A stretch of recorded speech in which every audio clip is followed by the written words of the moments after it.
Hello Twin Flames, this is Victoria and I'm here with your daily energy check. Welcome to my channel, whether you're new or you're coming back. This is your daily Twin Flame check-in. And we're going to be looking at Divine Feminine, Divine Masculine energy.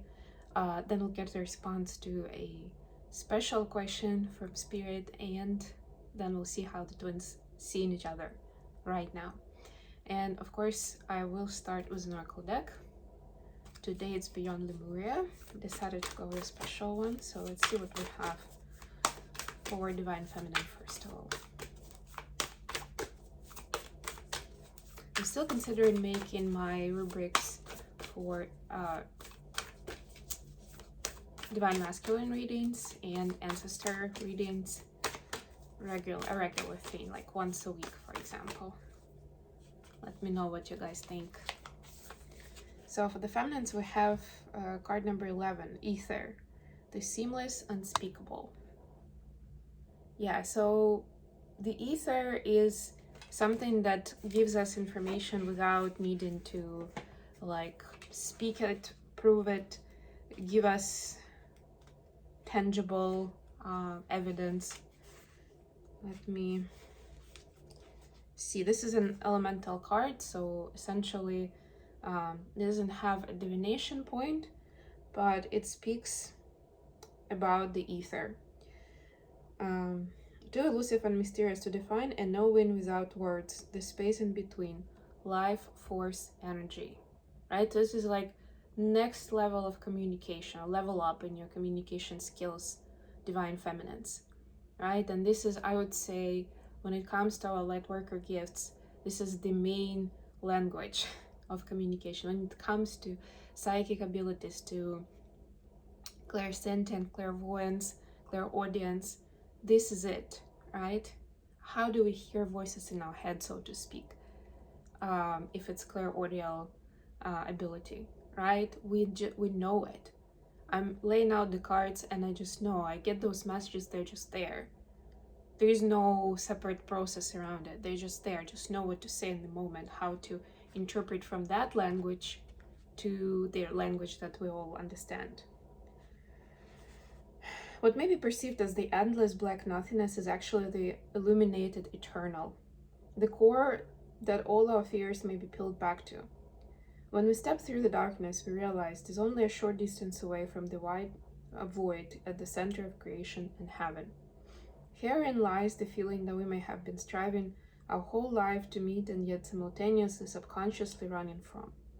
In this place of graceful surrender, we may know we are held and allow ourselves the spaciousness to drop deeper into the experience of existence. Okay, let's see what we have for the masculines today.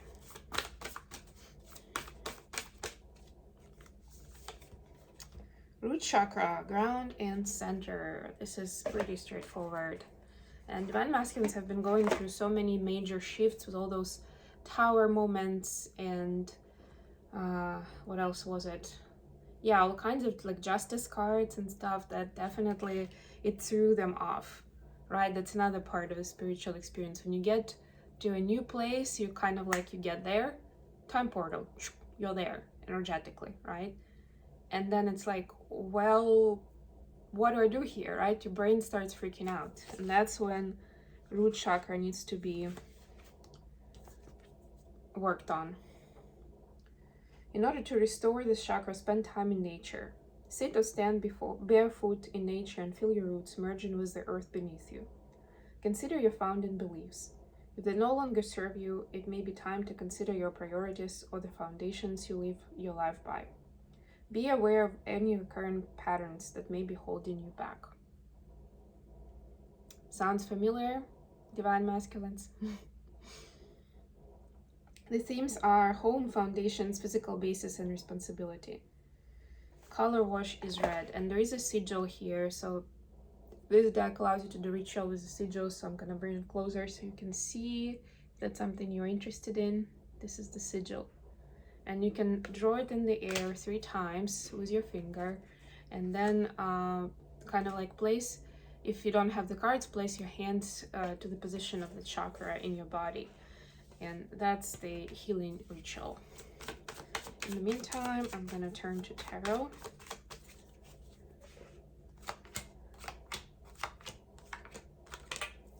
Please don't forget to like, share, subscribe. This helps me circulate the messages with the right audience. I'm thinking about doing a couple of webinars over the Christmas holidays around personal astrology and also around some healing work. Yeah, well, I kind of saw it. So bottom of the deck for the decks is Page of Pentacles and Four of Wands, right? So there is a desire to redesign what this happily ever after looks. And in this case, it's interestingly enough, it's not really about like marriage, family, living with another person. It's more about how do I want to feel in that space, right? Like what's important for me, for what I'm going to be doing, for how I'm going to be feeling. What will I get out of it, right? Like what am I looking for, right? There is that redesigning phase that the twins are in generally, in their own way, obviously. Okay, for the feminines, for their energy, we have Queen of Wands clarified by Seven of Swords. So the feminines are really stepping into this fiery energy of passion and understanding the difference between integrated and disintegrated feminine from that regard, right? What does it mean to have passion, to have courage, to have drive, but that coming from a place of love and authenticity, not from a place of ego, right? Which is what we see here with the Seven of Swords. It's trying to cut corners, trying to get ahead no matter how, maybe to intimidate even, right? Or to kind of like this is this shamanic card, a witch card if you wish, like the woman of knowledge, right? In the shadow interpretation, which is Seven of Swords, it may be that you're trying to impress somebody by showing up as somebody who has the special knowledge, right? Like it can go different ways, that knowledge that you have, the skills that you have. So this is like examining what are the differences and how do you stay in the high vibrational energy when it comes to passion, ambition, courage, and drive. Masculine energy, but with a feminine interpretation. Very nice. Oh, look at that. And the masculines are looking at Queen of Cups, clarified by Judgment. And you can guess who their Queen of Cups is. They notice the kindness and the depth that the feminine has, just in general in life and for them specifically. And right now they're being illuminated themselves into what that is about, like how is it achieved, because they're remembering specific events that happened and then how the feminine conducted themselves, right? And that gives food for thought to them on what is right, what is wrong in terms of expressing yourself. This is about feelings and emotions, right?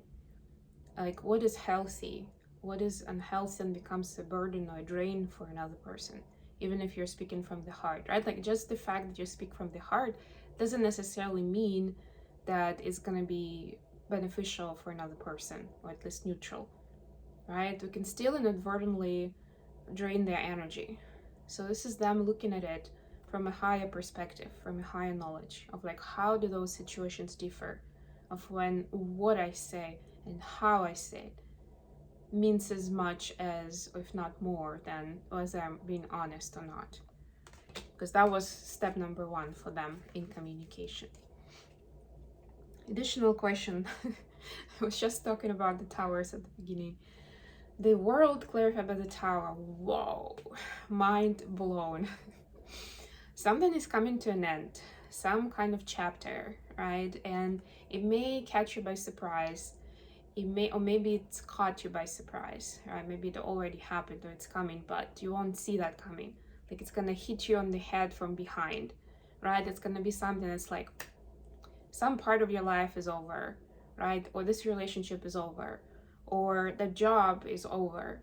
And it doesn't even have to be that you'll get fired, for example, but it might be that you'll see suddenly that you're not fulfilled there anymore, that you don't have prospects, that you're not recognized, etc., etc. So that would be like a moment of like, okay, it's over, right? But whatever it is, there will be a very clear understanding of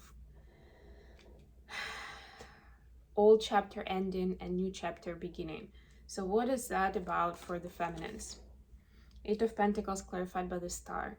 Taking real steps towards the mission, the light worker mission, your ambition in that area, right? Like you have the skills, you have the gifts, at least you have some knowledge of them, because this is a journey to discover them. Right? So how do you see yourself implementing it? We saw that in the card of the day yesterday. Let your work become your art. Find that short that are published and watch it if you haven't watched it yet. Right? That's exactly what you're asked to do here, or you're guided to do. Right? To approach your work from that perspective, and that kind of very explicitly drives you towards your light work.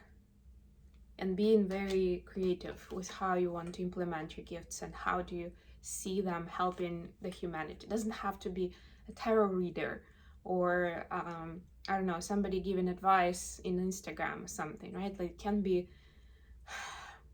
so many more things. Story for another day. Maybe I'll do a webinar on that. For masculines, the Star of Cups clarified by the Hierophant. Oh my god, this is so adorable.